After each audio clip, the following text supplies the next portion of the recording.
নিজের ঘর একটি বাড়ি। এই স্লোগানটি আমাদের মনের মাঝে থাকলেও সেটা বাস্তবে রূপান্তরিত করতে আমরা বদ্ধপরিকর।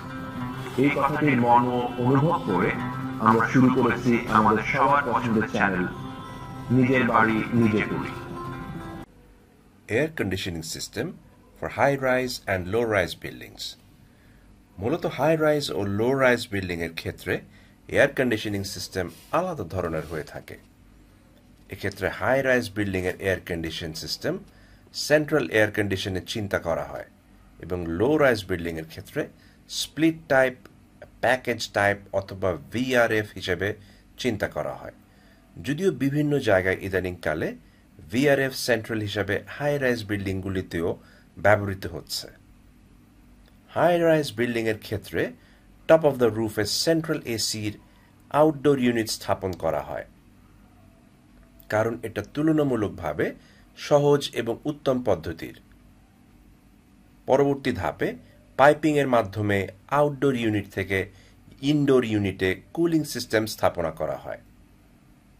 লো-রাইজ বিল্ডিং এর ক্ষেত্রে সেন্ট্রাল এসি ব্যবহৃত খুবই কম হয়, কেননা এটি তুলনামূলকভাবে বেশ ব্যয়বহুল একটি পদ্ধতি। এক্ষেত্রে স্প্লিট টাইপ অফ এসি সাধারণত বেশি ব্যবহৃত হতে দেখা যায়। স্প্লিট টাইপ এসিতে দুটি করে ইউনিট থাকে, আউটডোর ইউনিট এবং ইনডোর ইউনিট। আউটডোর ইউনিট দেয়ালের বাইরে বা লো রাইজ বিল্ডিং এর ছাদের উপরে থাকে, আর ইনডোর ইউনিট রুমের ভিতরে সুবিধাজনক স্থানে থাকে।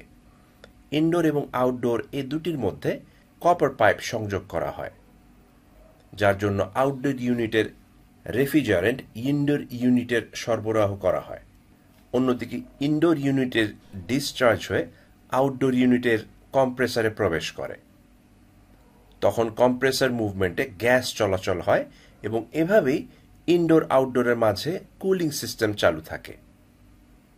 তাছাড়াও সেন্ট্রাল এসি ব্যয়বহুল, তাই এতে বিভিন্ন রকমের সরঞ্জামাদি ব্যবহৃত হয়।